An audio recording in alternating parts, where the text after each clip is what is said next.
Good evening, young Padawans and Padawans. We are back, finally. Hello, everybody. It's me, JT. I got the geek, Sully, right here along with me. But it is Monday night, my friends, and you know what that means. It is time for two Ewoks in the park. Due to the fact that due to sickness on both ends of this show last week, tonight we're going to be doing episodes 6 and 7 of Skeleton Crew. So grab your favorite adult beverage or whatever it is that you want to drink, something to munch back or something to munch on. Sit back in your favorite beanbag chair or wherever you're going to be comfortable and enjoy the ride because Sully, it's all yours. Oh, I thank you, sir. Yes. Hello, everybody, and welcome back to Two Ewoks in the Park. We are now healthy. Sorta. Yeah, I'll definitely agree on the sort of part. Both JT and I are still hacking up a lung here and there, but you know. Yes, definitely. Unfortunately, that sickness / flu / whatever it is, that's what happens. It lingers. Yes, it does. And it's bad. But I was able to watch at least one episode before the headaches kicked in. And man, let me tell you, episode 6, what a great episode that was, huh? Oh, most definitely. Before you take off, I want to say hi to our good friend from across the northern border who seems to like throwing polar vortexes down at us. But we'll get that to another time. The one and only Miss Carol. Great to have her along with us tonight. Yeah, tomorrow.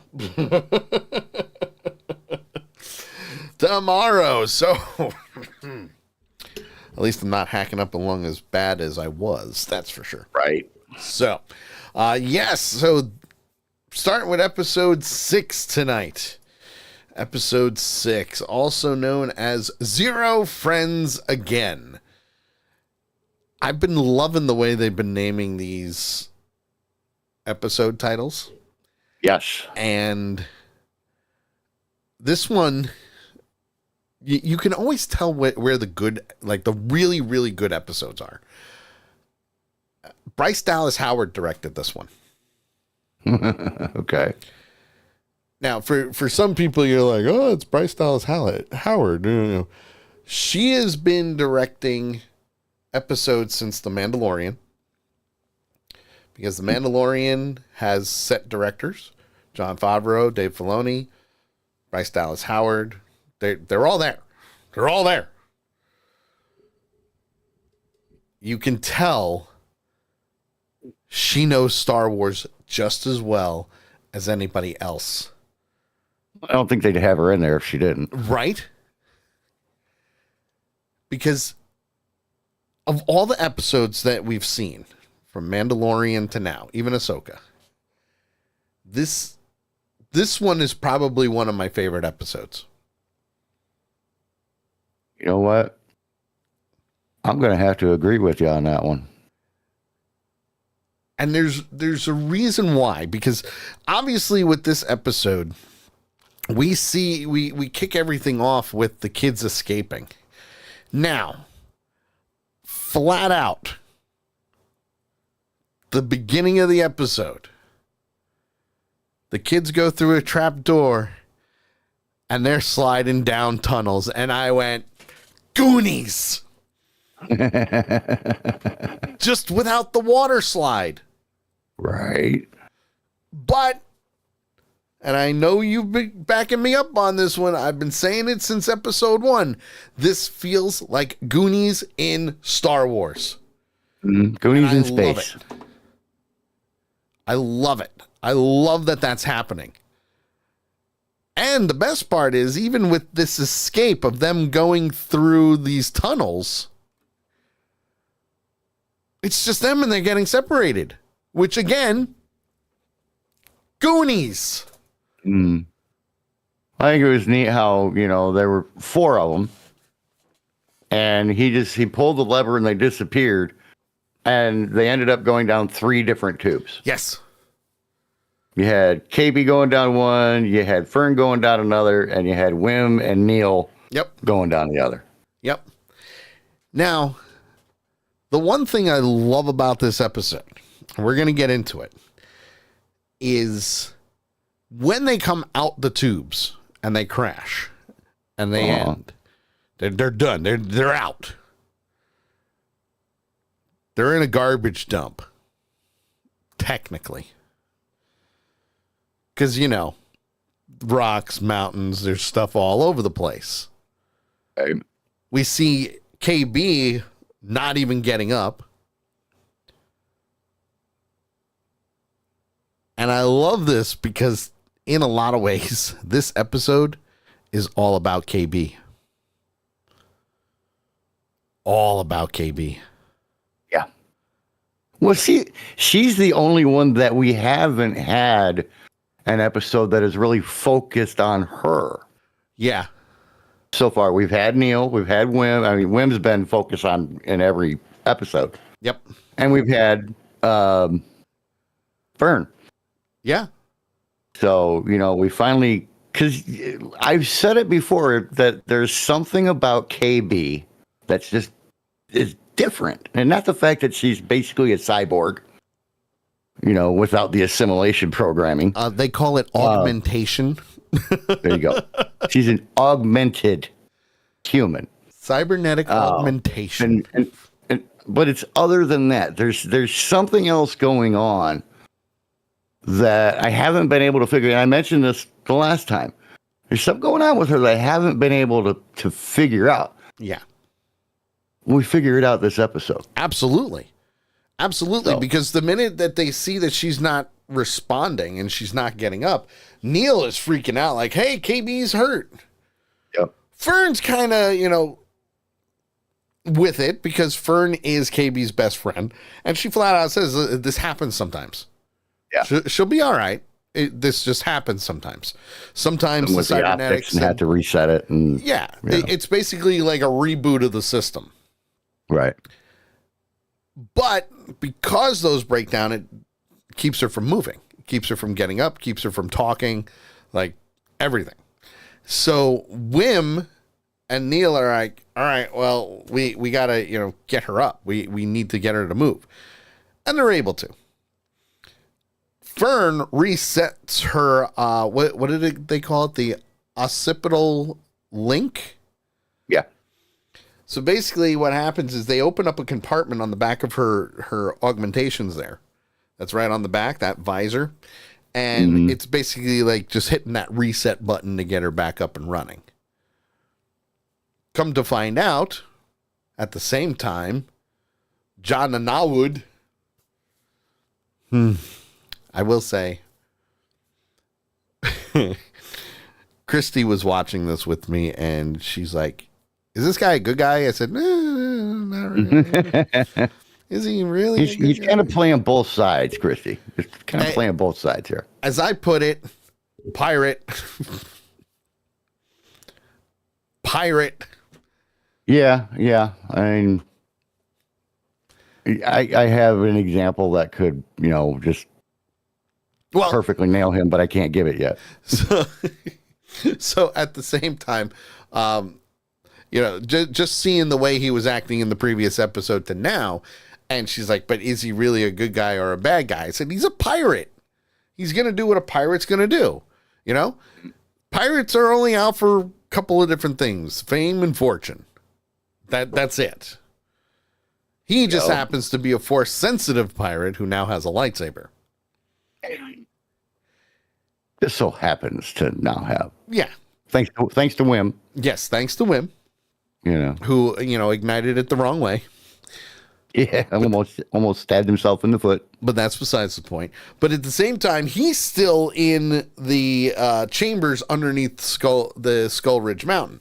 So now he's taken all the jewels and gold that he can, and him and SM-33 are climbing up to get out.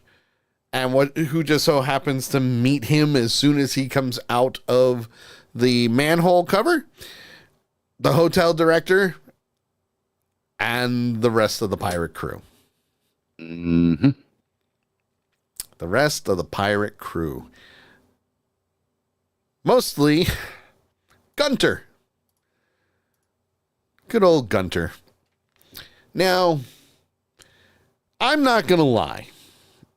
It is really, really difficult seeing Steve Urkel as Gunter. It's difficult. And don't get me wrong, this is not me trying to bash Jaleel White at all, because I absolutely love him as an actor. His range is amazing. Yes. It's just really weird it is, seeing it is hard to see him augmented. Yes. It's really hard. Because you're like, it's a cybernetic Steve Urkel. Yeah. You know. But don't get me wrong. And the thing of it is if you think back to some of the episodes of Family Matters, he's basically done that before. Yes. To himself to try and make himself stronger or bigger or better or whatever, you know, as a kid. Yes. And everything. But I mean, this isn't, you know, Urkel. This is Jaleel White. Right. You know, full grown adult. And seeing him like that. I mean, my first reaction once my brain processed who it was, I was like, God, he looks bad. Yeah. But he looks badass. Well, yeah, bad in a good kind of in a good space pirate kind of way. Yes, but he's still slimy. Yeah, and I mean that obviously character wise. You know, Gunter is a slime. He's a pirate. He you know, worked for him. He worked for Brutus. You know, well, I challenge you to find me a pirate who isn't a slime. Jack Sparrow. He was a slime. He still is, because he's still trying to steal from people. He just wants to know why the rum's always gone. Because he keeps drinking it. Also true. So he comes out and, you know, Gunter's holding him at gunpoint. All the pirates are there and they're like, bring him to Captain Brutus. And Pocket, the bounty hunter who gave him up, obviously standing right there, grinning from ear to ear. She's like, yeah, I'm getting paid. Arm around his shoulder. No hard feelings at all. Yeah. Well, and that was the thing. It's like, no hard feelings. And even listen, even he was like, yeah, you know what? I really can't be mad at you. I would have done the same thing. Because he would have. He would have turned her in so fast. Just to get he would have held on to her while he did it. Yes. Here you go. Push her. Done. So yeah, it's possible. But he also says, hey, listen, you know, if you arrest me and turn me over to Brutus, then I can't give you the ultimate treasure at Aden because I know where it is. Right. So then instead he goes, okay, 33, kill him. And they shoot him. Zap. They zap him. He didn't even make it all the way out of the freaking manhole cover. Yep. And at the same time, one of the other pirates sees these X-Wings coming down and starting to attack the pirates. So they're like, we're out of here. Bring him in SM-33. Let's go. We're done. We got to get out of here because we don't want to die. You know? We don't want to die. While that's happening up above them, the kids are down below. And they're seeing the X-Wing fighters, and they're trying to call them. They're doing like, oh, we're down here type thing. Like all kids would do. Because, you know, they want to go home. And I don't blame them for wanting to go home. No, not at all. The thing that made me laugh about this whole scene was how upset they got when all four ships went around the big mountain. Yes. They're like, go, come on, why you leave? They were in the middle of a fight and chase. Yes. They're not going to sit there and go, oh, hey, look, there's the kids. Let's go down and get them. We'll come after them later. Right. Now, while that's happening, even Wim was like, you know, Jod told us those were the bad guys. And he says, no. Oh, sorry. Neil said they were the bad guys. Wim said, no, those are the good guys. Mm-hmm. We've seen them before. Those are the good guys. They're in the X-Wing fighters. They damaged, the X-Wings damaged some of the transports. They see that. And, and all of a sudden, KB says, I can get us home. I got it all in here. I know the hyperspace coordinates for Ad-Adin. I memorized them, which is a good thing because she's cybernetic. Cybernetic augmentation. Yes. So if they can get back up to the ship, she can plug herself into the computer and boom, they're done. They can get home. However, KB starts to doubt herself. She says, quote, "It's impossible," and then she walks away. Fern, being the good captain that she is and good friend, goes over to her and says, listen, we got to get up the mountain. Makes sense. The ship's up there. They're all the way down. How you going to do it? Yep. Looks like we're going for a hike. Yeah, here's the thing that I really liked about this is something that happens in every relationship. Yes. In every friendship.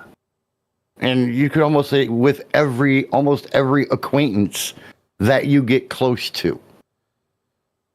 Because you almost always have the one that's, maybe a little bossy or pushy or is just used to being a leader. Yes. I have that problem a lot. From being in the military and being a squad leader and everything else, so I'm used to being a leader. I'm used to leading the way. And sometimes we don't listen. That's true. And sometimes your friend gets pissed off because you won't shut your freaking mouth and listen to what I have to say because my idea might just be a little bit better. Which is what KB is trying to tell Fern. Mm-hmm. She flat out says, you're not listening to me. Yep. We should check out other options. And Fern is just like, no, the ship's up there. We need to do that. We have to get back to the ship, and it's right there. It's straight path. Let's climb. Let's go. Now the boys are like, well, sorry to interrupt, but yes, we can't stay here. We can't climb up there. We're not alone. We're not alone because now there's trash crabs. And don't get me wrong, they looked a little adorable. They really did. I love the one that was carrying the C-3PO foot. Right? Wasn't that a good one? Wasn't that a good tie-in for a protocol droid? Yep. I'm like, hey, there's part of C-3PO. And who knows? That might have been his other foot from long ago. I doubt His it. foot. You never know. Chewbacca's put them together twice, so put them together backwards, and then R2 put them together afterward. But even still, it's a protocol droid. There's so many different protocol droids out there that, but it was a great, little hidden Easter egg, Little nod. So Fern and Neil don't trust the crabs. And at the same time, KB and Wim are the opposite. They're like, no, maybe they can help us. Maybe they can get us to where we need to be. We follow them, and maybe they take us to somebody who can help us. Right. So they decide, okay, this is where we're going to split up. Yeah. Fern decides she's going for the ship and takes Neil with her. The scaredy cat of all people. Right. Now, at the same time, Fern is a lot taller than Neil, which will come into play very shortly. Will come into play. And since they're splitting up, KB agrees with Wim and decides to go with Wim. So, what's next? Well, the two factions, and I'm going to call them that because it's at least two or more people. We're going to get there before you. Not if we see you first. Kids are kids. You're going to have that. Yeah. I mean, and again, this is one of the things that I've loved about all these Star Wars shows is they stay realistic. Yeah. Very realistic. More realistic than the actor. You would expect. Yeah. Well, more realistic than you would really expect. Yeah. Which is nice. Now, while that's happening, Mr. Norwood is currently with the other pirates on trial. Good old Brutus in charge. With Brutus, the backstabber, the mutineer, so to speak, in charge. And says that Captain Silvo is guilty. And sentences him to death by airlock. Yay. What a way to go. Death by airlock. Well, Right. the other pirates are like, yeah, oh my God, we're going to well, At least it's quick. We have one. Which I think, and I don't know if you agree with me on this, but I think he was using the Force to kind of manipulate her a little bit. Because he didn't really make that much eye contact with her, though. But when he was looking at her, you could see that he was trying to reach out to her, which would make sense since he's Force sensitive, and he obviously we can see he has some training, right? Right? How well? I mean, it's hard to say for sure. It is, but I think it's also one of those. It would make sense. Well, not just make sense, but also kind of like in the eyes of the beholder type thing. Okay. Like you're going to see it the way you're going to see it, and somebody else is going to see it differently. You know, because most people will just say, "Okay, he was just looking at her, and that's that." As a Star Wars fan, my thought was he's using a Jedi mind trick on her. Because Jedi mind tricks only work on the weak-minded. And I'm not saying that this female pirate is 100% weak-minded, but it is a trick that he has up his sleeve that we don't know about because we don't know how far along in training for the Force he actually went through. Right. The only thing that I would say is the way I look at it, with what happens here in just a little bit. Yep. I think he might have influenced her, but I don't think he influenced her a lot. Yes. He might have influenced her just to get her to remember about, and the thing that we're talking about here is the right of last appeal. Yes. Which she flat out said is part of the Pirates Code. Yeah. And that's the other amazing thing is how much this group, as ruthless as they are, yep, and as lawless as they are and everything else, but how much they actually stick to and follow an unwritten set of rules that we know about. That is the pirate code. That we know about. We don't know if it's unwritten or not. I haven't seen it in writing, so to me it's unwritten. But still, you know how strictly they really stick to and follow. I mean, you bring up pirate's code, everything stops. Well, yeah. And no matter whether you like it or not, everything automatically bends to whatever it is that the pirate code says. And the guy that's standing on the because you had Brutus and then you had the lady, And then on the other side, you had another guy. Yes. And the other guy goes, the pirate's code must be followed. Yes. And Brutus is like, damn it. And he kind of, okay. Yes. Fine. Time starts now. Boom. Yes. And their neat little plasma sand timer thing. Yes, the plasma timer. Which I thought was pretty sweet, if you ask me. And it's actually called the right of last appeal must be upheld per the rules of equal time. Yes, that's what it was. Equal time. Because the rules of equal time. At first, Brutus flipped it over, said, okay, here you go. Here's the equal time. Let's get to it. And that's when they go, okay, well, just remember, you only have this much. Please, by all means. And that's when Jod, or Captain Silvo, goes, I am offering you the ultimate treasure. Well, first he says, I'm hungry. Yes, I'm hungry. Well, I mean, hunger for treasure. The way that he went about this, the way he argued his case, was very interesting. It was smart. Yeah, it was definitely not a tactic that I would have thought to take. Oh yeah, no, definitely not.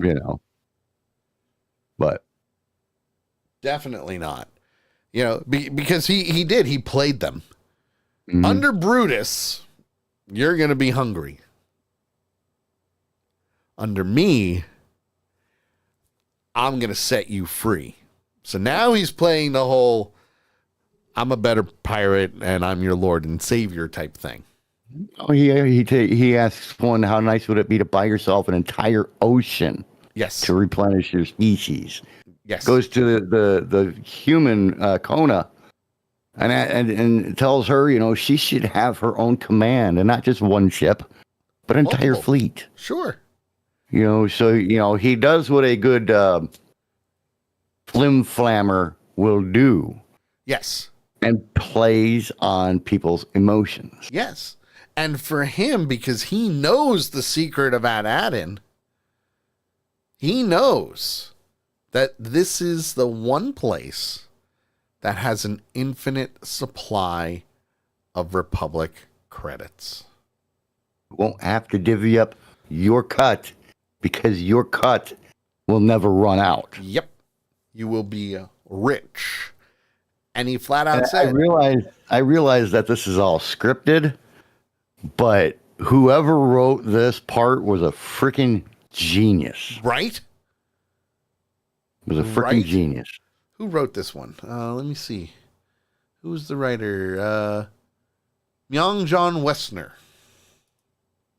is the one who wrote this. He did a wonderful job on that scene. So he wrote this episode, and he also wrote You Have a Lot to Learn About Pirates. Mm-hmm. So he wrote both of these episodes. So that tells you right there. Because that's a back-to-back episode. Okay? Right. So that's at least an hour script for 2 episodes. Right. Okay? That is probably the best way to do it. You do back-to-back episodes like that, and you're good to go. Yeah. So and it worked out great. It really did. So now he says to them, not only will this never run out, but Brutus says, what if you're wrong? What if the information you have is false? And if it is, I'm going to throw you out the airlock. And he did try to be an old threat, though. It really was a threat, and to be honest, some of the stuff that goes on, holy crap, Right. We know as the viewer, yes, this is true. So for him to get the entire crew to back him up, you have to do it. It's just one of those things that you have to do. Well, even get Brutus to say, okay, we'll put your punishment on hold. Yes. And see what happens. But if you're lying to us, you have a date with the airlock. Yeah. Well, while that is finishing, we're back on Lanupa. We see some waste barges carrying lots of cargo and junk and garbage and all that out to the dumps. KB and Wim are walking. They're following the crabs. And this is more of a bonding time for KB and Wim. Because they haven't really had that 100% bonding alone time as friends. Right. You know? And you can tell that even though Fern is KB's best friend and vice versa, she's really warming up to Wim and Neil. Okay? So from there, he's telling her, listen, I know you're angry with Fern, but you did the right thing. We're going the right way. We're gonna follow these guys and do whatever we need to, And then Wim notices one of the trash crabs has an eye socket that's getting wiggled out. And he wonders if SM-33 is okay. Mm-hmm. But then you wouldn't think you'd get attached to a robot that quickly, but it did save his life. Well, that's the thing. It saved his life, and he also got. He's more optimistic than the others because he actually likes the adventure. It's scary, yes, or free spirited, but yeah, very free spirited, very open minded. No one can do no wrong type of thing, but. He's learning that that's not how life is. And he doesn't hear anything from KB, turns around, and she's slumped down on the ground.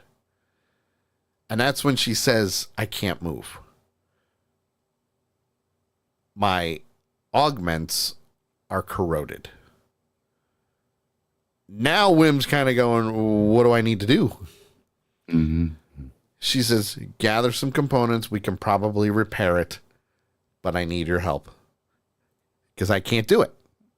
And you can see, you can see her arms are almost locked up.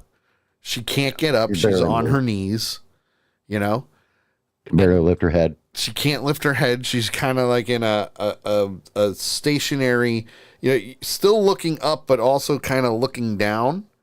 Mm-hmm. I'd say probably maybe like almost a 45-degree angle, give or take. Like she can still move her eyes, and he gets all these different parts from the junk piles. Right. And real quick, want to say hi to Flower Chick. What up, Lori? In the chat room. She says, I feel so out of the loop. I have not watched Skeleton Crew yet. Oh, girl, you gotta watch it. Oh, Lori, you gotta watch it. You gotta watch it. This is Star Wars and Goonies combined. She says, I can't believe the Force has not been with me. Shame on you. On a scale of 1 to 10 on the series. We can't do that yet. Well, it's our rating of what we would give it to her. I would give it at least an 8. Okay. At least an 8. As far as whether you should watch it or not. I would definitely say. Oh yeah. I would definitely with your reaction to the Star Wars version of Goonies, yes. You definitely need to sit down and watch this. And the nice thing is it is very easily bingeable. Oh yeah. Very easily bingeable. You'll rip through 6 episodes without even thinking about it. Absolutely. You'd be, and mind you, we are talking about 6, but everything before, trust me, there's no spoilers from the previous ones. But our lowest rating has been a 4 since the start of this episode, or start of the series. Yeah, I would have to agree that the lowest is a 4. But again, we do what we do out of 5. So, Yeah. you know, kind of like a 5-star system is what we do. And this series we're doing, what is it? Speeder bikes, right? The speeder scooters. But That you will be introduced in episode 1. But no joke, this has been from episode 1 to now, Goonies and Star Wars combined. And it is phenomenal. The writing is amazing. The episodes have been so on point. You're not like most seasons of shows. You'll have, because I'll just use Lost as an example. Lost had anywhere between 20 episodes a season, right? Give or take. Somewhere around there. I'll look it up real quick. And again, this is just as an example, because most episodes. So season 1 had 25 episodes. Okay. Season 2 had 24, 3 had 23, 4 had 14, 5 had 17, and 6 had 18. Okay. With long series like that, you're going to get maybe 3, 4, 5 episodes most out of those numbers that drag on, or they slow down. You know, they kind of go stagnant. You really weren't too keen on the episode. These series, the shortened series that are anywhere between 8 and 10, you maybe get 1 or 2 that you're just like, okay, you know, it needed to have that slowdown. This series has not had that at all. Mm-hmm. Now, granted, each episode is about 30 to 40 minutes, okay? But it has not had that slow, stagnant episode. Now, at first, I thought this was going to be one of those episodes. But because KB's augmentation is failing on her, now it just kicked everything back up into high gear, because now Wim is looking for the parts that he needs to save his friend. And again, they're kids. Oh. KB's smart, but they're still kids. So Wim comes back with all these different parts, and KB is struggling. She can't move. The augmentations are just, it's messing with her, but she shows him this is what we need to do. She digs a hole in the sand with one of the parts that Wim brought back, and basically creating as much as he can to melt metal. Right, and what he's making is what's called a microfuse. There it is, a microfuse. Yes. Yeah, that he actually removed from one of her panels. But not yet, because he has to make the first one. Now, well, he had to get the parts for it, and then she used the part that he took out. Yes. To make the mold for him to pour. Yes. The melted metal into. What I thought was funny, even though this was a very, again, KB and Wim bonding moment for them. Yes. Very. Which one? It's a very emotional. Yeah. Very, very like, oof. Art. But the thing is, KB has replaced her augmentation before. Wim's never done it. But KB says, I've never done this outside before. What? What do you mean you've never done this outside before? So here's Wim. It's usually done in a lab or something like that, where it's all sterile and parts are pre-made, and Yeah, done at home. You get a new, just pop it in and you're good to go. That type of thing. Reset and you're on your way. But the fact that she said, "I've never done this outside before," and Wim's like, "Well, I've never done it before. What do I gotta do?" And then he says, "Well, why haven't you told Fern about your problems?" And that's when she says, "Well, sometimes Fern doesn't live in the real world." And I thought that was very interesting. Because it was one of those things, well, here's the best friend. She's not ripping on her or anything. But then she starts getting into her accident. Now, we don't know the full details of the accident. We just know that she had one, which is why she has all the cybernetic augmentations, because it's going to keep her alive. Okay? So, for KB, she says that Fern assumes that I can do what she can do. And everything that she used to be able to do. Right. Which is not good. It's not good at all. Let me I just want to read Lori's comment here. Loved everything Star Wars. Got skeptical with the sale of the franchise. We'll give it a whirl. I really like The Mandalorian, though. If you like The Mandalorian, you're going to love Skeleton Crew, just like JT said. Now, the thing is, you have to pay attention to the other Star Wars shows, too. You'll love Ahsoka. Ahsoka was, god damn it, awesome. Mandalorian, awesome. Anything that says executive produced by Dave Filoni or Jon Favreau or both, watch it. You don't need to watch The Acolyte. Watch it if you want. You'll understand why we say watch it if you want. If you want to be caught up, watch it.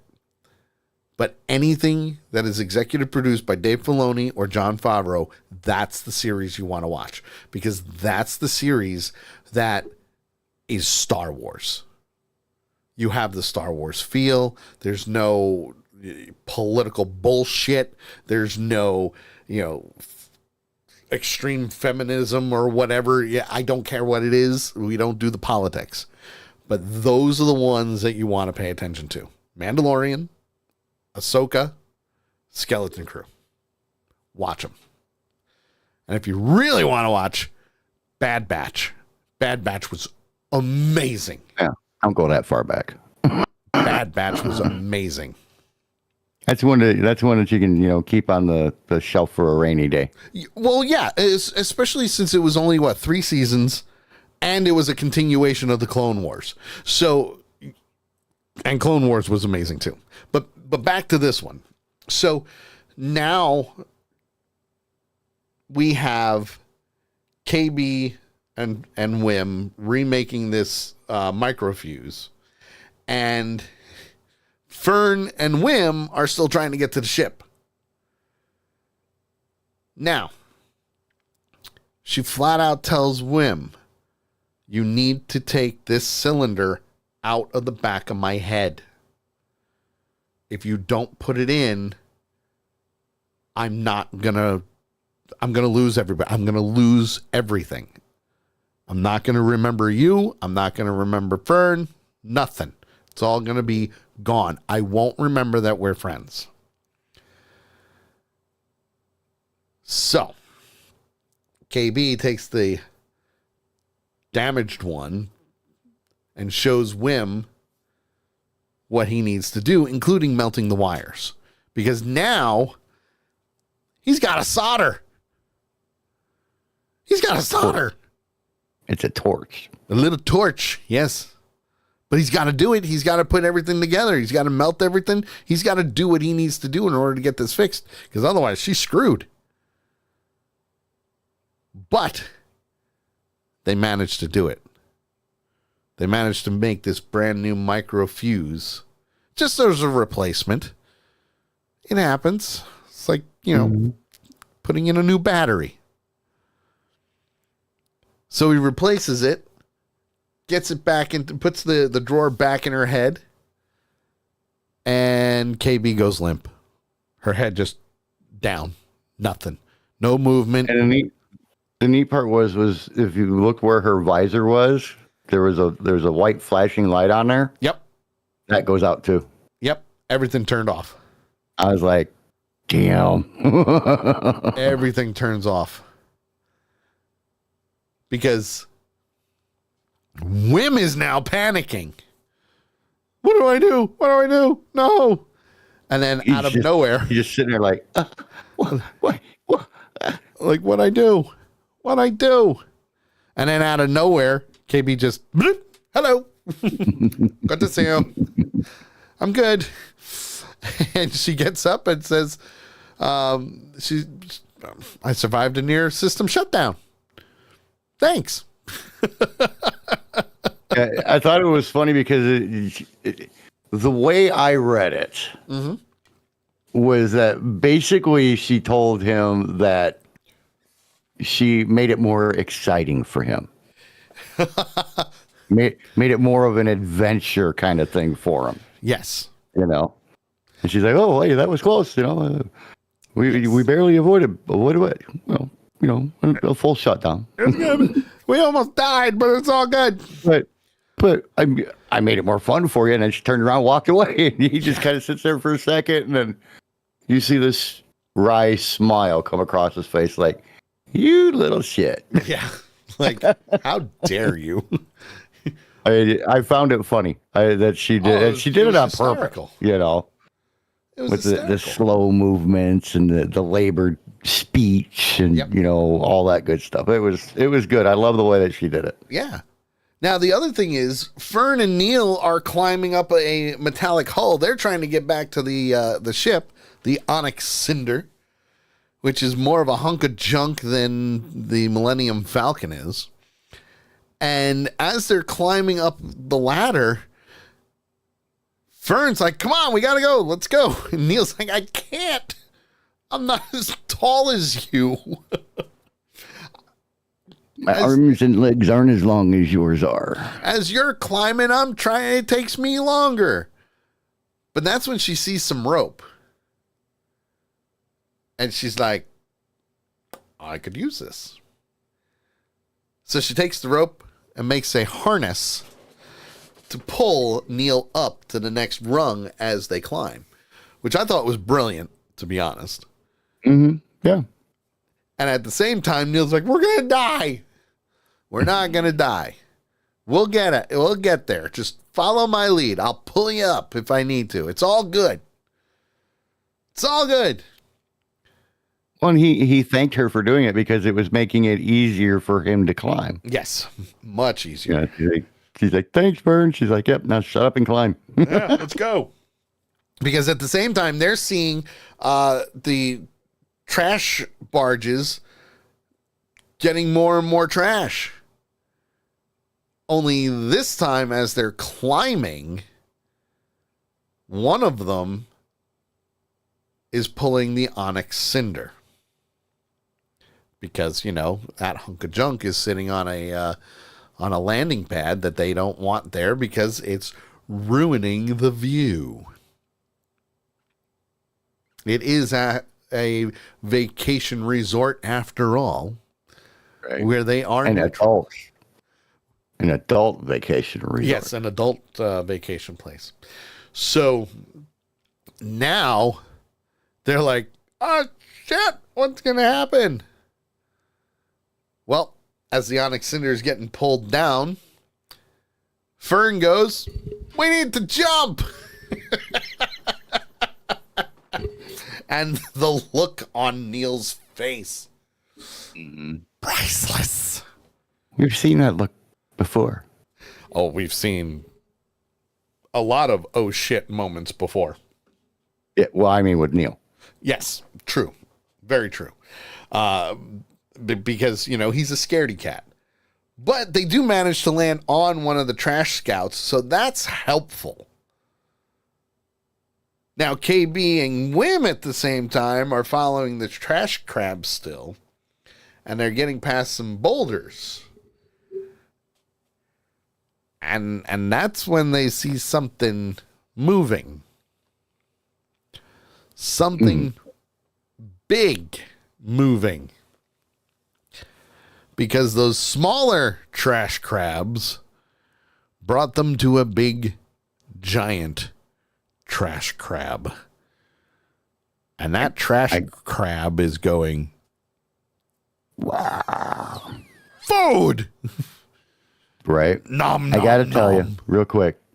I got to tell you, as soon as I saw that, as it revealed itself and everything, my mind flashed to Moana. Yes. I'm shiny.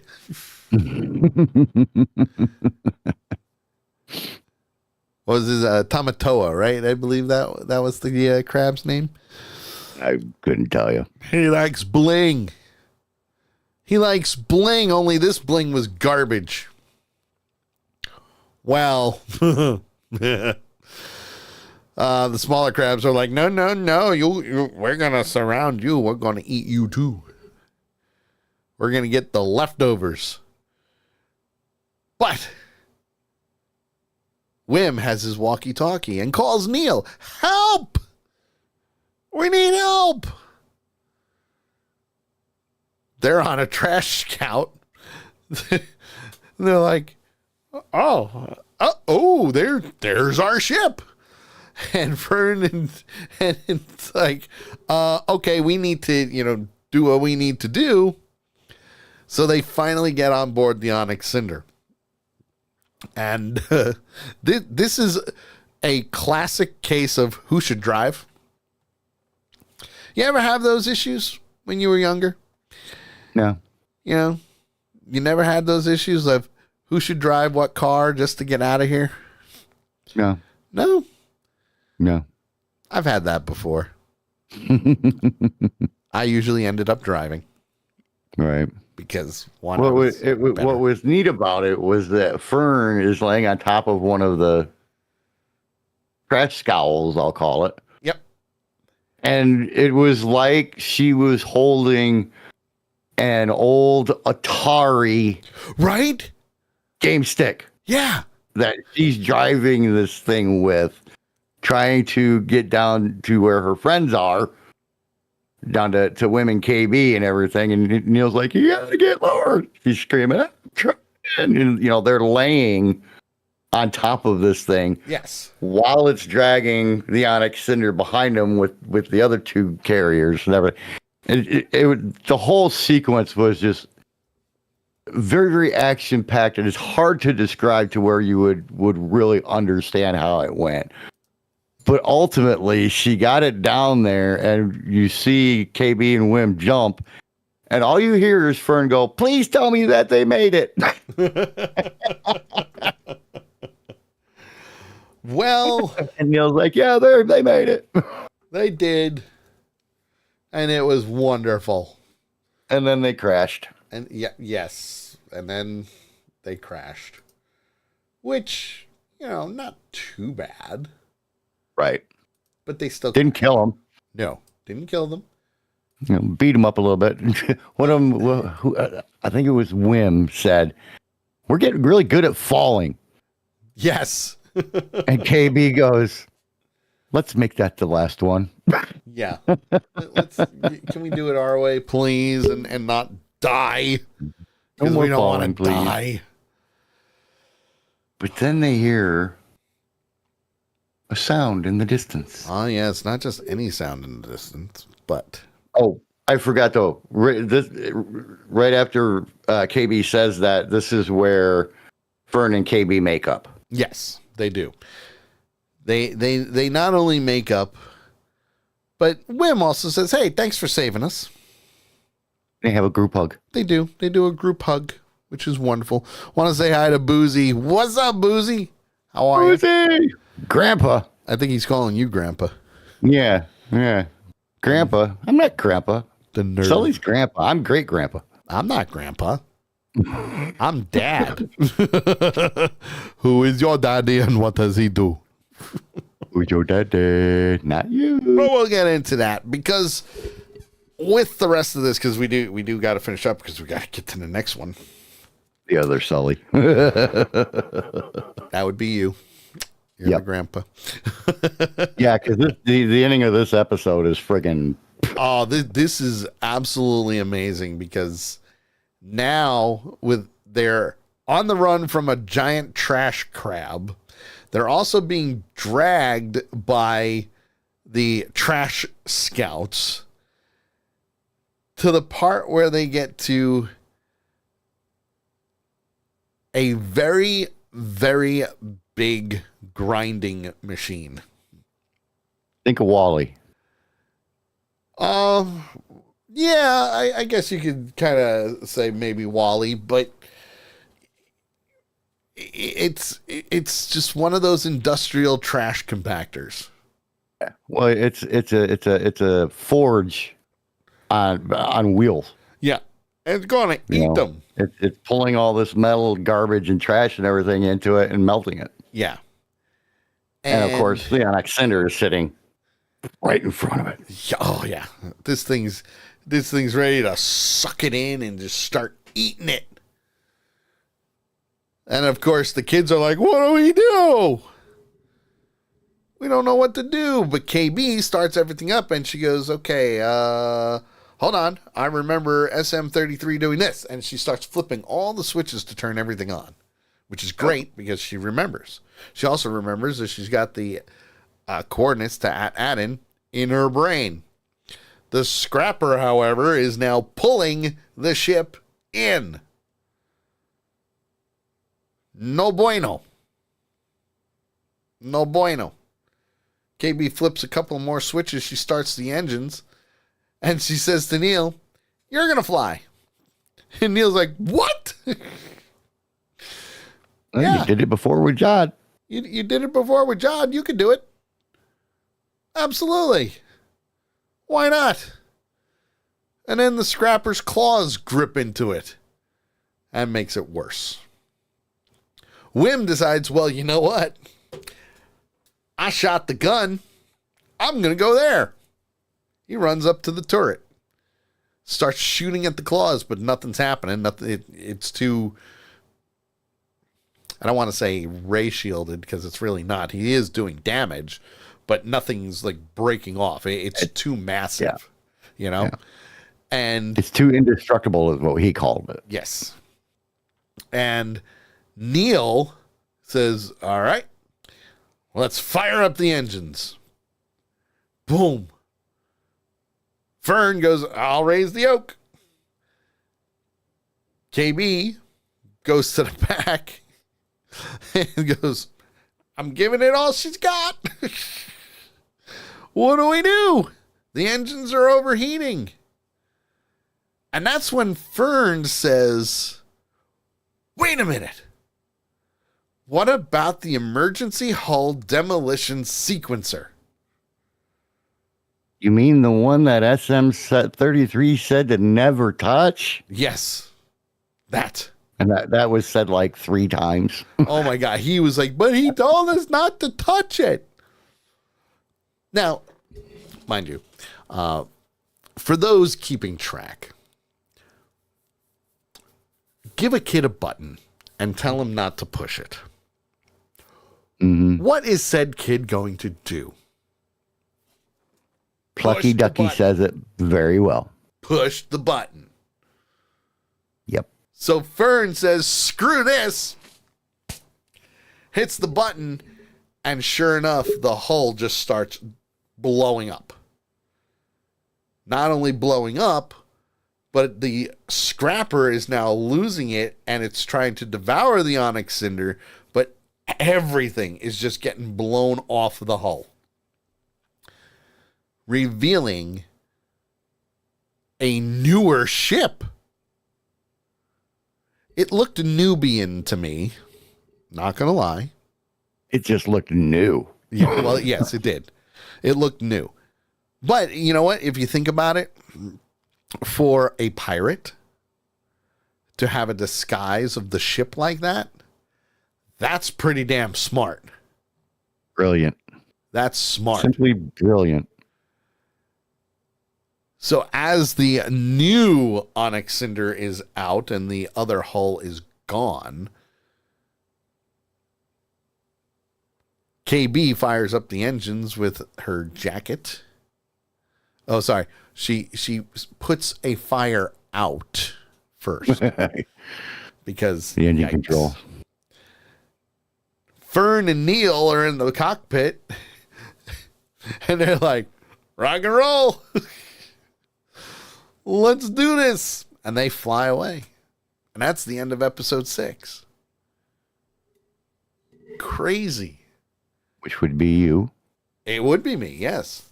I am giving this episode a 4.9. Almost a 5. It was almost a 5. I kind of wanted to see more with KB and Wim. That's just a little bit more. Like the repairs were not just the fuse, the micro fuse. I wanted to see something else with those repairs. But otherwise, it was a great freaking episode. I'm like, this is Goonies all the way. This is phenomenal. So I'm not going to knock it. 4.9, almost a 5. It was almost a 5. Yeah. Just wanted one more tiny thing, but I loved that they built up on KB and Wim more. Yeah. Because they Agreed. needed it. They needed it. What about you? What are you giving this episode? You know what? Great episode. Great friggin' episode. I mean, like I said at the beginning, in any kind of friendship, you have these kind of, you know, I don't want to call it a blow up, but you have these kind of disagreements. It always happens. Yep. And the good thing is, if you're true friends, you'll be able to work it out and be able to remain friends and, you know, and all that good stuff. What I really like when you're talking about the KB and Wim scenes. Yep. The one part of the scene that sticks out for me is when they're talking and KB is explaining to him about how Fern just doesn't seem to understand what's going on with her and she can't do the things that she used to be able to do. And Fern doesn't have time for that and blah, blah, blah, and everything else. And Wim, without thinking, goes, that's stupid. You know, because she says, and then I'll be back to having no friends, which was the title of the show. And Wim just goes, that's stupid. You could just be friends with me and Neil. Yeah. And the smile that came across her face, it's the first time in the entire show that I've actually seen her smile. So that was a great scene. That was a great scene for me in this episode. Oh, absolutely. The entire episode was amazing. Mm-hmm. You know, we get back into the action with saving the ship and everything that happens there. And, you know, I'm right there with you, but I'm at a 4.75. Nice. 4.75, right there with it. Great episode, great pacing, great timing with everything. You know, you had the special moments that in most shows slow it down. Yep. But for some reason in this series, it hasn't done that. No, it hasn't, which is great episode. I loved it. My opinion now, the best episode of the series. Yeah. So far. Yep. So far. But that's what brings us into episode 7 now. Because episode 7 takes it to a whole new level. Episode 7, we're going to be in so much trouble. First and foremost, I absolutely love this. I love this episode. Mm-hmm. Can't wait for tomorrow for episode 8. But this episode starts off with the parents again. We've seen a couple of episodes where they started with the parents worried about their kids, clearly. And we've seen them since, what was it, episode 3? No, we saw them before that. You mean after that? Yeah, after that. because they were in the process of trying to get well, that's right. When he got busted with the thing. Yeah, the codes. Yeah, that was what, episode 4, I think. Yep. But this one starts off with the barrier. We can see the barrier that is protecting the planet. And we see a couple of things going on. Because we see Guri and Wendell. Yes, Guri is one of KB's mothers. It is what it is. It's Star Wars. We don't care. Just roll on. It's what? I said just roll on. Just roll on. It's all good. It's all good. However, the parents are working on a transmitter to get a message out to their kids past the barrier because they're not allowed to. There's no outside communication on Ad-Adin, which is why JT's theory and my theory, because we're both in agreement on this, they have no freaking clue about the rise and the fall of the Empire. Right. No clue whatsoever. We have agreed that they have been on this planet protected from everything, for over 1,000 years. Yep. At least.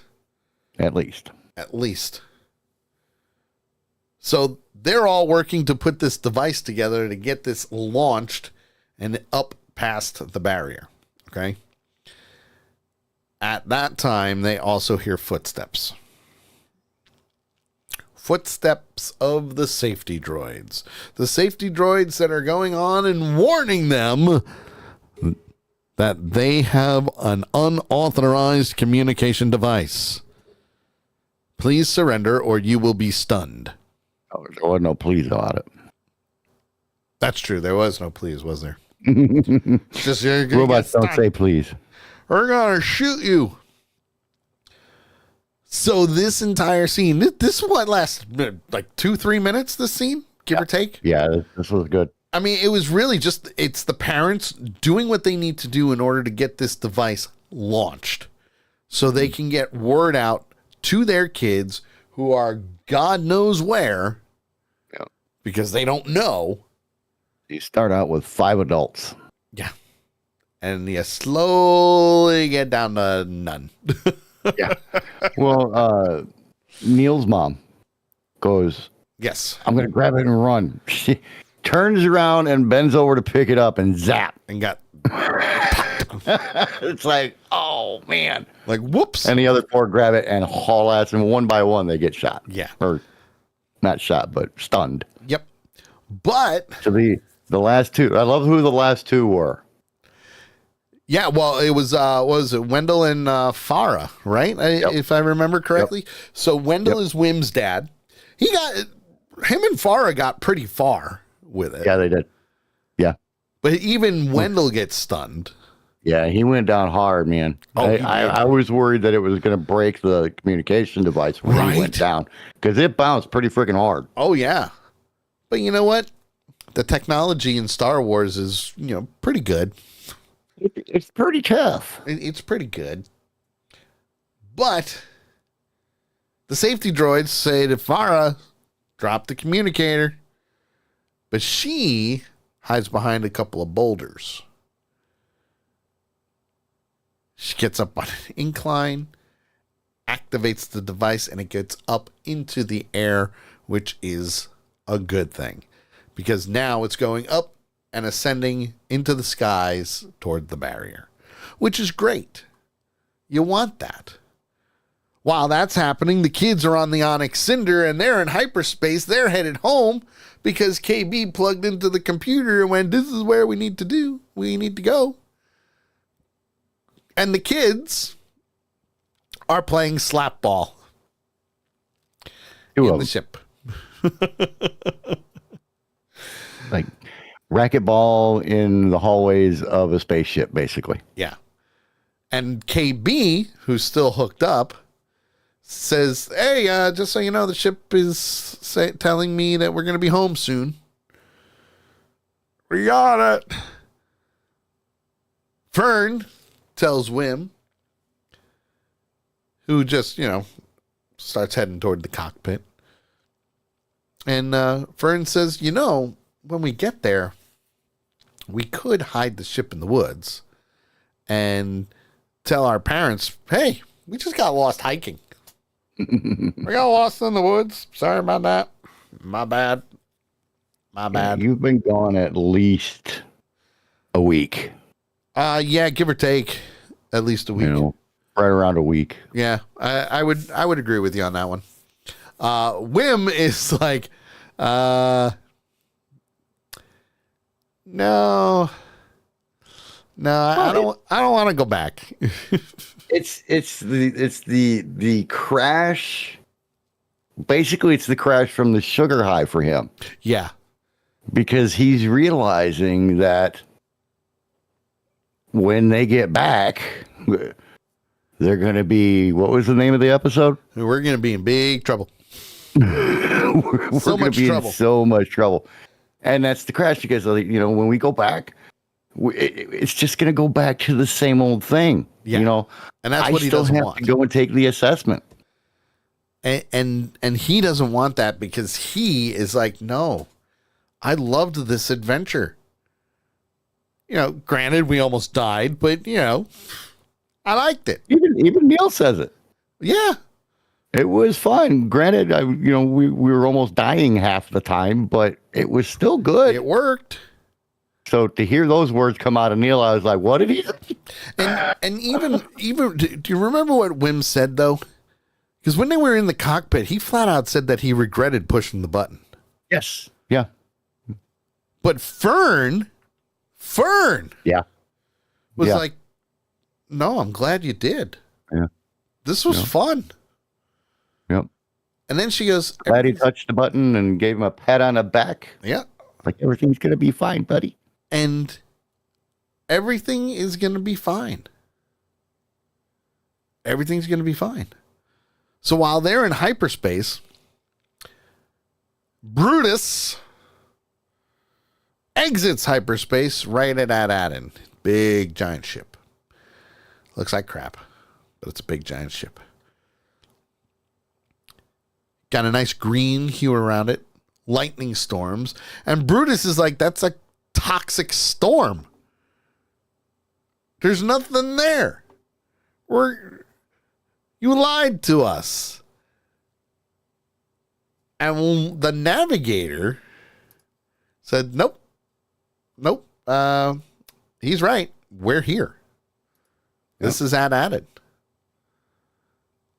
And that's when, they go, all right, well, you know what? I'm going to freaking throw you out the airlock anyway. You lied to us. You're gone. You're gone. Brutus is dragging Jodna Nalwood by his hands and says, where's the treasure? No way we're going to get through this. Yeah. I couldn't believe what Jod said. Please.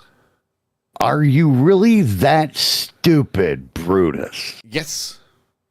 I was like, he just went right for the jugular on that one. Hell yeah. You're going to yell that while your hands are in handcuffs at a giant black wolf with red freaking eyes. Oh. Are you stupid? Yeah.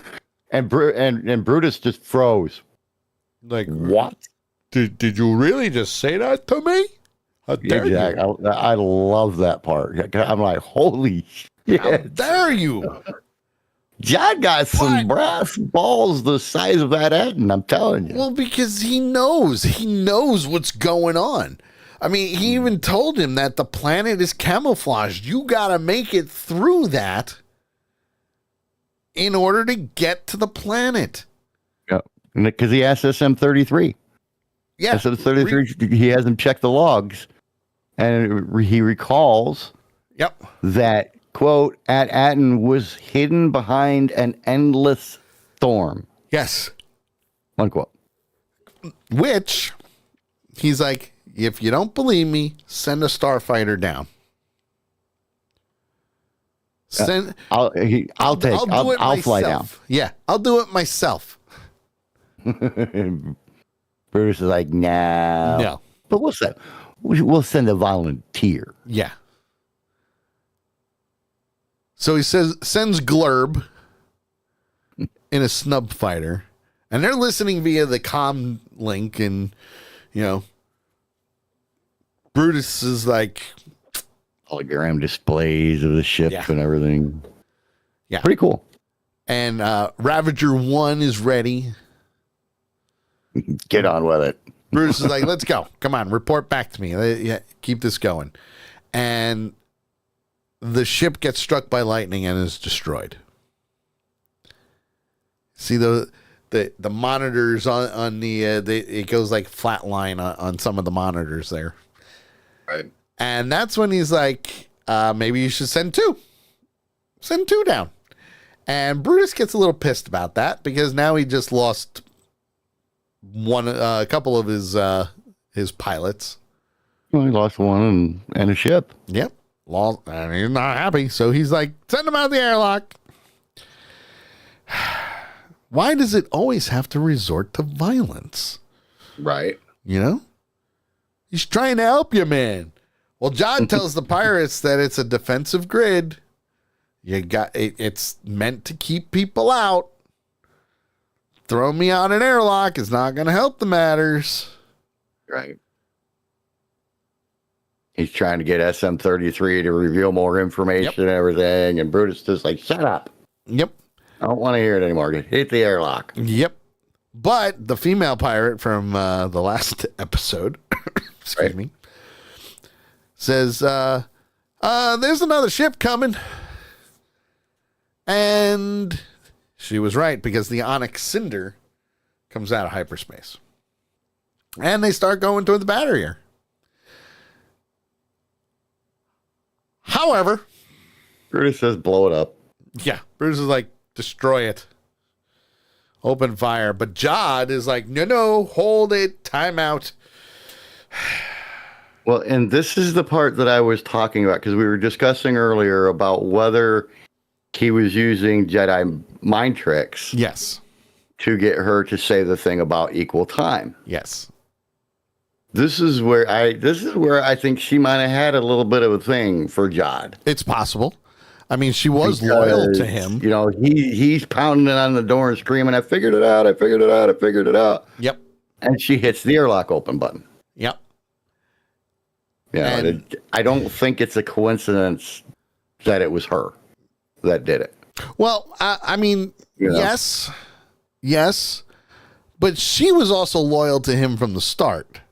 Right. She only went with Brutus because she didn't want to die, because Brutus is that type of person. If you're not with me. And that's why I question whether it was a Jedi mind thing, or if it was, in the last episode, it was just him looking at her going, help me. Yep. And she did.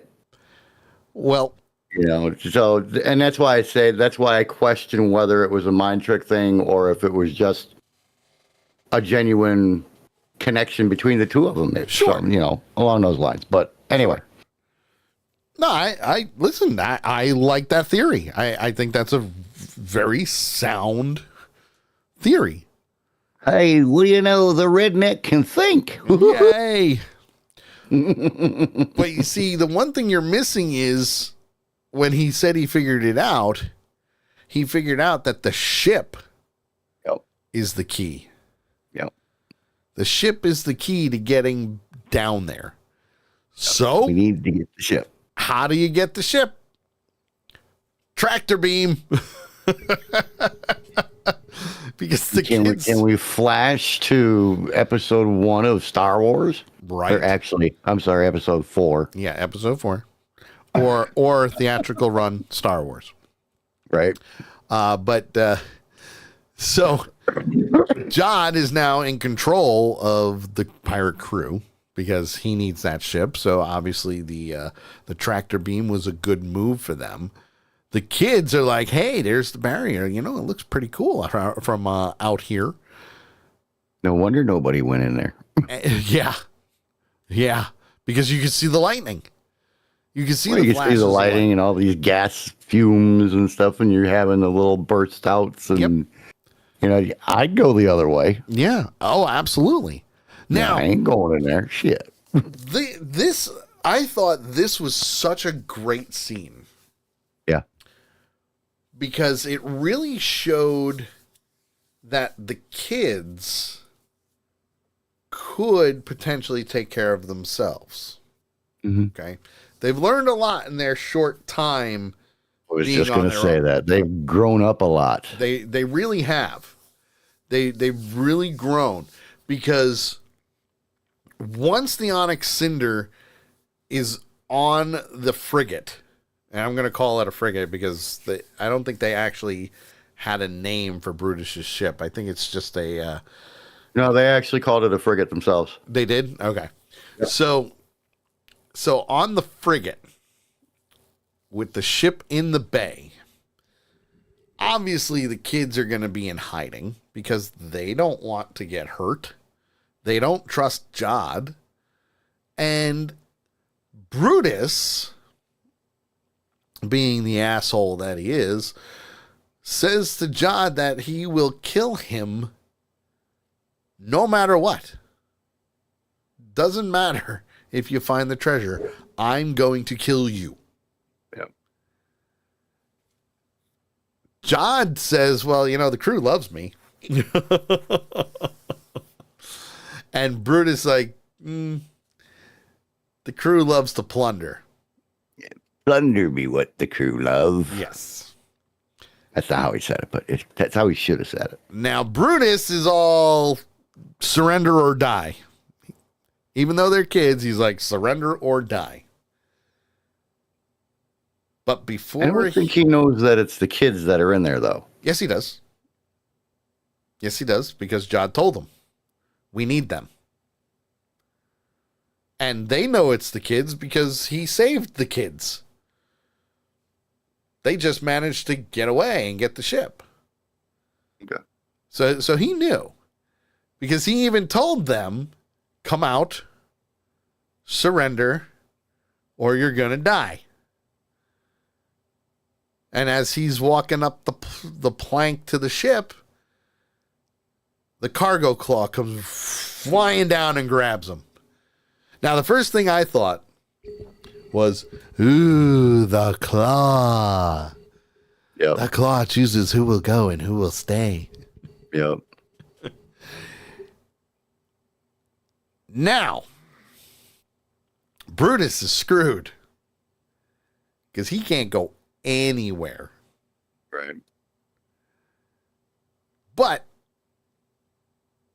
he does hear some things. An automated voice says, release them from the tractor beam and we will release Brutus.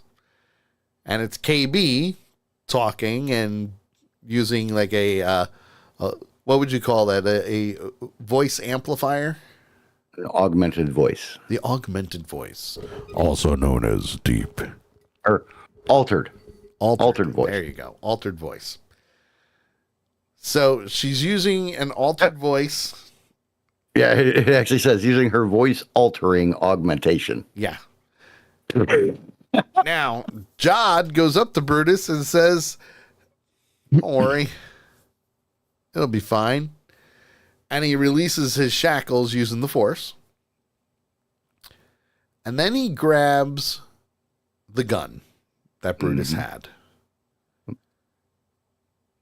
And looking out at everybody, shoots him. Dead. Brutus, we didn't know you very well. You lasted a pretty decent amount of time. I'm surprised you weren't killed sooner. Just putting it out there. I thought he was going to die in episode 1. Yeah. Oh, so did I. But nope. Nope. Yeah, Now the when he kids- pulled the mutiny on Jod. Yeah. Now the kids are like, oh shit, he shot him. Pirates are like, whoa, he just killed Brutus. And Jod is like, meh, he was a backstabbing mutineer. Which is true. He was. And that's when he says to the crew, do you want to follow me or not? I'm your leader. I'm your guy. I just killed your former captain. Come with me if you want to live. I think I might have nailed it all. I think. Pretty much. Pretty much. Now, he tells Kona and Pax, get the ship. Get the kids. They're going to be scared. Get them. Take them into custody. I want them. They are my hostages. Tells Gunter to get SM-33. And he goes, let's go.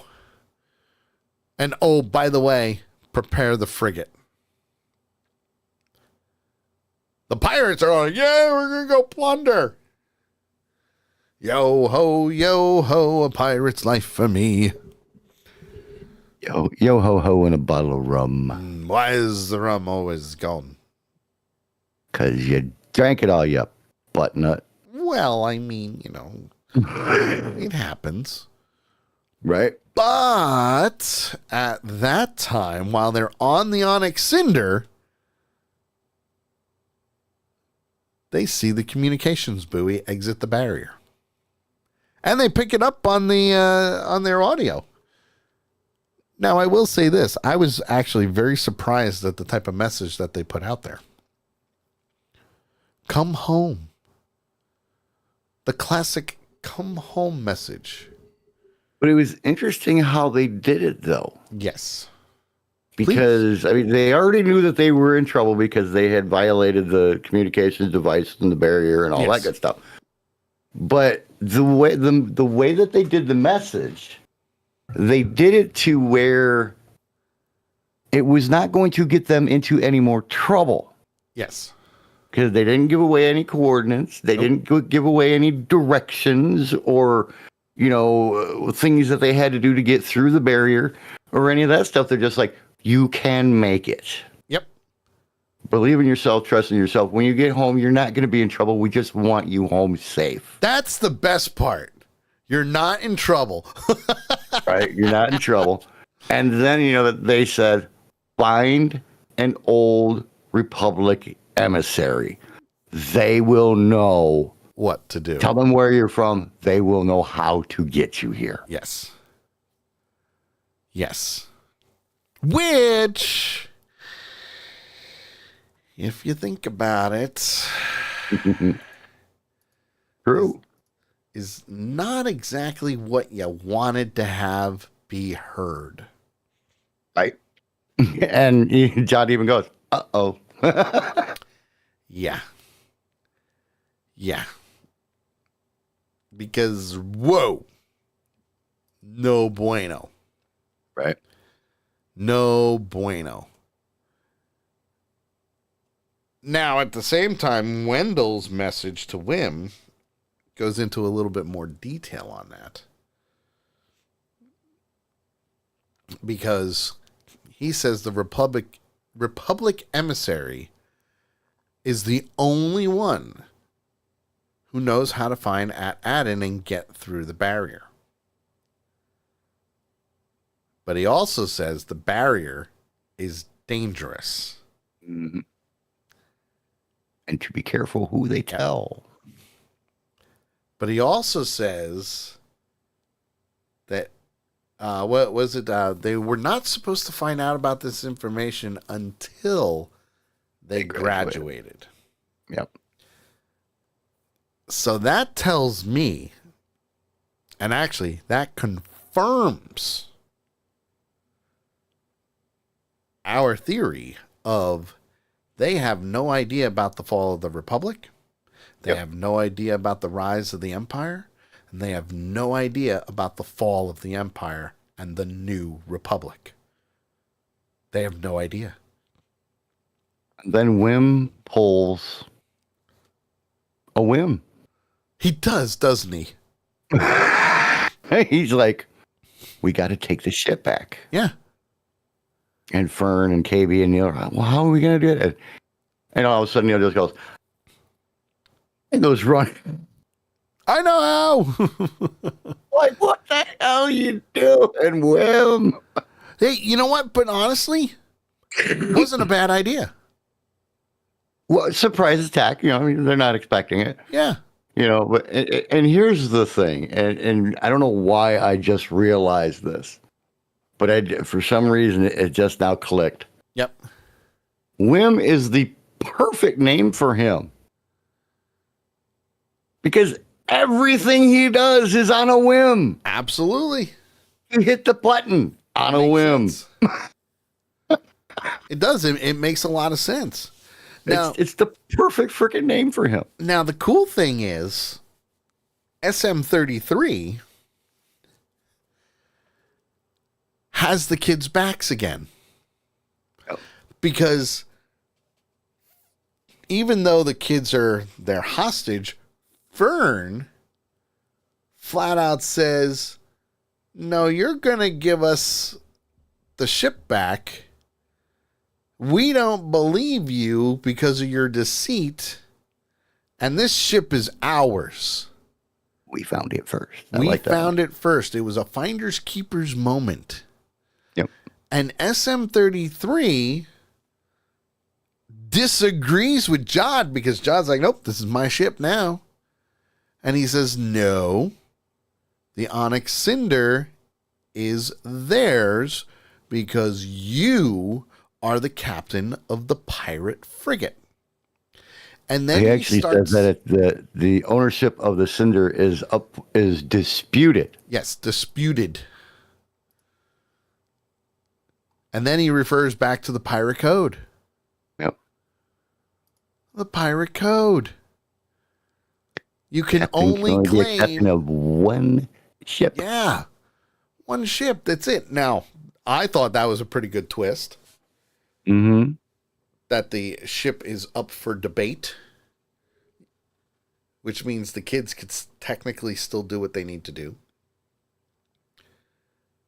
Wim tries to talk, and Jod's like, no, this is my ship. This is my ship. And then Wim and Fern together. This was great. Wim and Fern together. We claim the ship for the kids. SM-33 remove Jod. And then Jod goes, doesn't work that way, kids. Yep. Doesn't work that way. And shoots SM-33. Mm-mm. SM-33 punches him in the face. Well, yes, but he gets shot.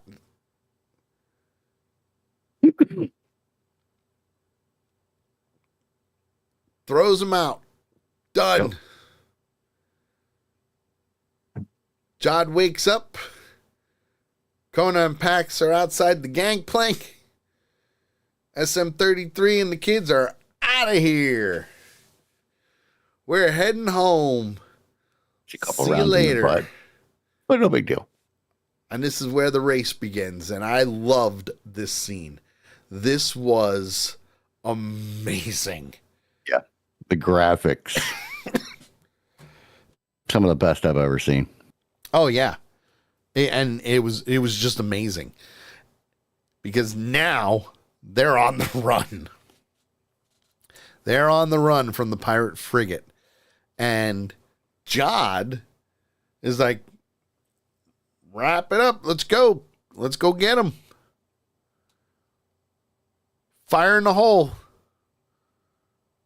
Go take them out. We need that ship. We need that ship. It needs to get in. To be honest, I don't think they really needed the ship. Yeah, they did. I don't think so. I think they could have used the frigate. Yeah. And here's why. Well, go ahead. The reason I think they needed the frigate, they could have used the frigate, was because he was, and we'll get into this in a minute.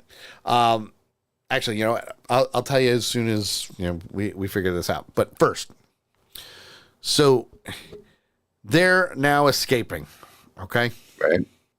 they're doing what they need to do. Pirates are doing what they need to do. They're going after it. And SM-33 is like, okay, this is the defensive grid. We need to make sure that we do our thing and not be seen, not get hit. We have to avoid this. And that's when he says, even though the grid was active, Renaud stole one of the Mint's own ships so that he could fly it safely back through the barrier. So the ship, the Onyx Cinder, was from the planet. Yeah, it was from the Mint. It's on the Yes. inside of the planet safety system protocols as one of their ships. Yes. Got their serial number and identifier and all that good crap, so they will be able to flow through. Here's the thing. When Jod was first in control of the ship before the kids spoke up and realized that, he's not the captain. Yep. Jod told SM-33 to find whatever it is on the ship that allows the ship to go through the barrier. Yep. Remove it and put it on the frigate. Yep. So he could have used the frigate. But I don't think there's just one thing. No, I don't. I don't think so either. Only with as much security as they had, it had to have been multiple layers of authentication. Yeah. And I think part of that had to do with the identification of the ship itself. Exactly. That's why I say I don't think they'd be able to use the frigate. Which means he had to have stolen that ship before the fall of the Republic. Well, it depends. And see, that's the thing is we don't have the exact timeline of when the barrier went up. No, we don't. But my thought. So we know it's been up for a long time. Yes. But, we just know sometime within this, we'll say this 1,000-year span was when he stole the ship. Yeah. But my thought is this: he stole it after it had made a delivery of the Mint, right? Mm-hmm. Yeah. And that's when he landed it on the planet, or crash landed on the planet, but still disguised the ship. Yeah.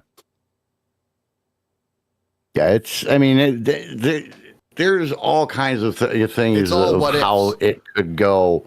Yeah. Of how the ship ended up back on the planet. Yes. And what happened to cause them to crash. Yep. Because if you remember, the ship is upside down. Yep. Ship was upside down. They did what they needed to do. Upside down when it was found, because it actually, when it went up, it flipped itself over. Sure. And then, and flew away. So, there's so much, and that's the one little frustrating thing for me. You know how I am about putting all the pieces together. Yep. And knowing the storyline of what happened. That's the one thing we don't have. Yes. Is the whole story of, well, how the hell did the ship get back on the surface? And this is another thing that, to me, proves even more that you and I suspicion about the fact that Renaud is the supervisor. I think he is. I really do too. And I think this locks it in even more. Yeah. And we'll get into that a little bit more too. Because as the Onyx Cinder is going through the clouds, all the other ships are getting torn apart. Blown the hell up. They're getting blown up. Wait, they had two to three ships go after them, right? Two ships? Two ships. Two ships go after them. Two ships did not make it. Yep. However, the Onyx Cinder got through. Yeah. And while they're sitting there, the kids are like, hello. Want to say hi to Nicole. Just joined us in the chat room. Hi, nice to see you, Nicole. Welcome to the show. What's up, buddy? How are you? Good to see you. We're talking nerd stuff. Star Wars nerd stuff. Star Wars nerd stuff. Hence 2 Ewoks in the park. But it's good to see you. Very good to see you indeed. So the kids make it back to Ad-Adin. But once they get through the barrier, now the ship goes into autopilot. Dun, dun, dun. Autopilot. We're going to bring you home whether you like it or not. For the kids, that's a good thing. Yes, because they don't have to drive or they don't have to fly. But for SM-33, he's like, no, this is my ship. Stop it. He just kind of let go and he's like, bring us home. Nothing I can do. Bring us home. But since they're in autopilot mode, Neil remembers Hana's planet. Fern is like, I lied to Mom. No, her mom lied. Yeah. Mom lied about them not being in trouble. We're really going to be in trouble. And that's when Jod reappears. Well, she makes an interesting statement because she's like, and you know what? I really don't care. Yeah. I mean, that's the good thing. And that's when Jod reveals himself. Yeah. By going, well, maybe you should.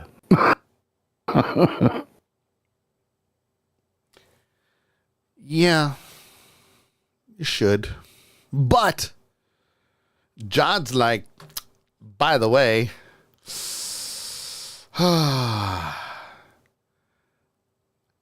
I'm here and I'm taking over. And SM-33 lunges at him, and that's when he slices his head off with the lightsaber. Mm-hmm. And of course, Jod tells the kids, on the ground, don't move. Don't try anything stupid. I will kill you if I have to. Now, at this point in time, he's a bad guy. Pirate. He's a pirate. Mm-hmm. Pirates are only after fame and fortune. They don't care who they kill. They don't care who they're taking it from. Pillage and plunder. Simple as that. Which is why I love this series, because it reminds me of the Goonies. All the time. All the time. Since episode 1 to now in 7, it's Star Wars with Goonies. And I like it. I like it. But of course, the kids are all pissed at Jod, and John's like, you guys are weak. Weak. I've had enough of you. You can tell he's not a parent. Yeah. And he says, you're all going to be quiet. Otherwise, I'm going to kill your parents. Simple as that. I'm going to kill your parents. Well, since the ship's on autopilot and going down to the surface, alarms start going off. Even though the parents are being detained in Farah's office, the safety droids are like, you violated protocol. Shame on you. Why did you release the communication buoy? We're looking for our kids. We want them. Gave us no choice. Gave us no choice. We want them home. Want them home. But then we hear the supervisor. we hear his voice over a loudspeaker. Now, we don't know who the supervisor is yet. We have our suspicions that it is Tack Renard, the pirate who found at Aden. We're not 100% sure if that is confirmable or not. At this point, it's not. But it definitely seems to be going that way. But I have a feeling that we are going to find out in episode 8. I think so, too.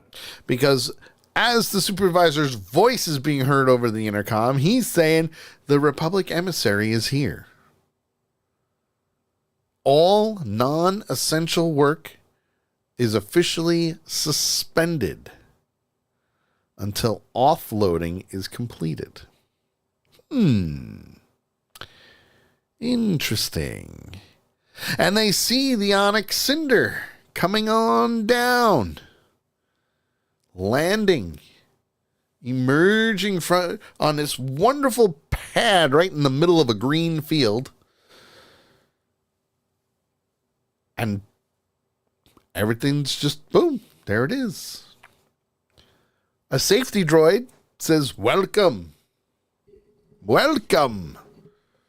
Glad you are here. Welcome." Tells the droid, "Oh, by the way, these are kids that I encountered along the way." And the droid addresses the children. "You were not permitted to go outside the barrier. Shame on you. We're going to give you 12 lashings with a cane." Wet noodle. A wet noodle? Yep. That hurts. 12 lashes with a wet noodle. 12 lashes with a wet noodle along the back. Whoopsh. Enjoy. However, the emissary, also known as Jod, who's pretending to be one, says, we need to go directly to the Mint. We're going to be doing the offloading procedures, according to the droids. And Jod says, "Well, I need to speak to my ship." And the droids are like, No, we must commence with our procedures. Simple as that. Procedures are immediately go to the vault and begin offloading procedures. Yep. So let's go to the vault, shall we? And down to the vault they go. First and foremost, I've seen a lot of Westerns. I've seen a lot of bank heist movies. Never, ever have I seen a vault with money in it. Hundreds and hundreds and hundreds of feet deep. Yeah, I mean, usually it's like just gold bars or, yeah, something like that, but not actual, or as it would be said in Star Wars days, with credits. Yeah. Well, they finally arrive at the vault. And the droid says, "I will tell the parents about the missing children." And he goes, "Okay, well, hold them here for their own safety. Keep them right here on the ship." And the droids are like, "Okay, yeah, I can do that. Absolutely. No problem." They get to the Mint. Well, they get to the vault. And one of the droids says he must speak with the supervisor about contacting outside the barrier. Because Jod is still on this, I need to talk to my ship. Yeah. I need to talk to my crew. Because he wants that frigate down there. Yeah. And he wants them to know that he's still alive. Yes. Because they don't know where the hell he is. No. And everything. And he really tries to play the emissary role. Yes. To the hilt. Oh, hands down. But I'm the emissary. I'm the Republic emissary. I need to be in control. I need to be in contact with my other ship and blah, blah, blah, and all this other stuff. And it's like, yes. Well, he's doing a pretty good job of playing that role. And one of the major questions that he asks is, how many vaults does At-Adin have? Yeah. And the droid replies with 1,139 vaults, all similar to this one.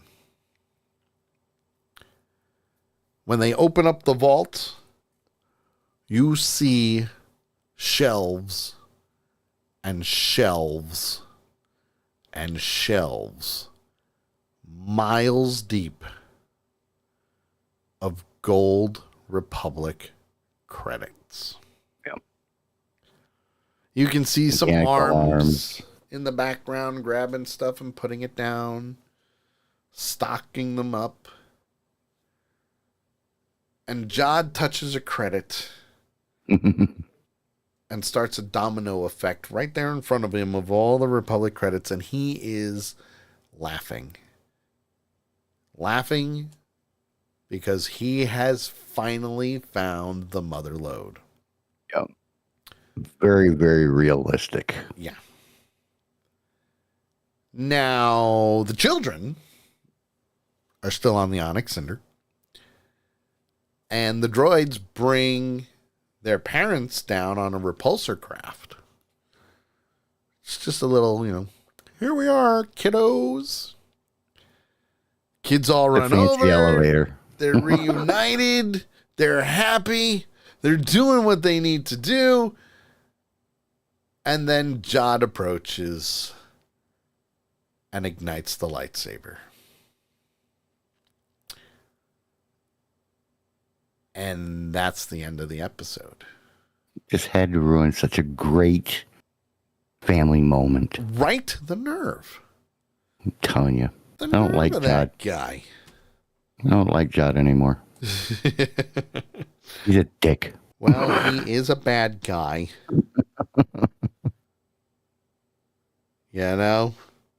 He is a bad guy.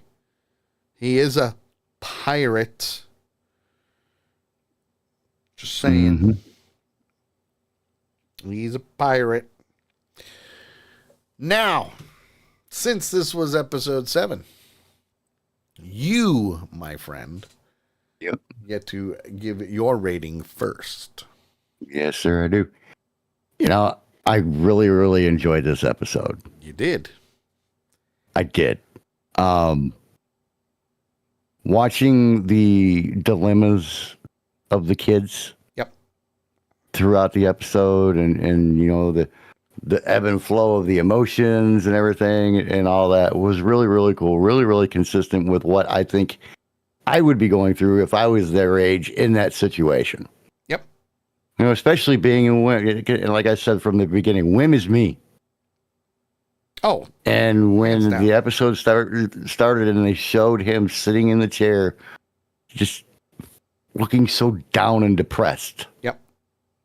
I felt that.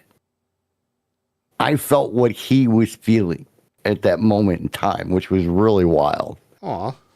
But all that and, just the way that they did everything with escaping and then Jod showing up again and Jod finding the gold and it just a great episode. Another 4.75 for me. Ooh, very nice. Very nice. Yeah. Great episode. I can't wait to see episode 8. Me either. And I'm actually going to give this episode a 7.5 as well. I did, however, love the barrier chase scene. Yes. That was my favorite part of this episode. But the other thing with this episode is it was another one of those episodes that went very quickly. It didn't stop. It was just boom, boom, boom, one thing after another. And even the things that you would think would slow it down. Right? Like you would think. In any other series, in any other show, it would just put the brakes on those other shows. It didn't do that here. No. And honestly, the thing that I really like about this is that it's not slowing down. Obviously, we're coming up to the last episode, so yes, it's going to get to that point. But we're also at the point of the writing has been spectacular. Because if it wasn't, we would not be enjoying this show as well as we have been. And that speaks volumes. Mm-hmm. Because again, and I've said it every single episode that we've gone over, this is Goonies in Star Wars, and I'm going to keep it that way. Yeah. You can't change my mind on this. Yeah. There's been nothing that has happened so far that, I mean, granted, we've branched off into other movies. Yes, we have. But the Goonies feel is still the baseline. Yes. And that's the important thing. Mm-hmm. Which means tomorrow, the new episode comes out. By the way, Disney Plus does not sponsor this show. It'd be pretty cool if they did. Not going to lie. I'm 100% a promo whore and have no problem pushing for people to get Disney Plus just so they can watch Star Wars. But Right. That's just me. It's the end of this week's Two Ewoks in the Park. We will be back next Monday for episode 8. Oh, yes, we will. And you can join us tomorrow for a brand new live episode of The Sully Show. That's right, The Sully Show, 8 p.m. Eastern Time tomorrow, right here on Accidental Punch TV. We've got a full prep sheet that we've had sitting around for 2 weeks. Thanks to being sick. We were sick. I'm sorry. 3 weeks, actually. Yeah, 3 weeks. Well, only sick for 1 week. The other 2 were the holidays. Yep. But 3 weeks. So Yep. I got to go through it. I got to go see what's more up to date than anything. But we're going to get there. So, for JT, there he is, the redneck himself. And I am the geek. I'm going to say, join us next week for Two Ewoks in the Park as we go over episode 8, the final episode of the series for the Skeleton Crew. And, as always, may the Force be with you.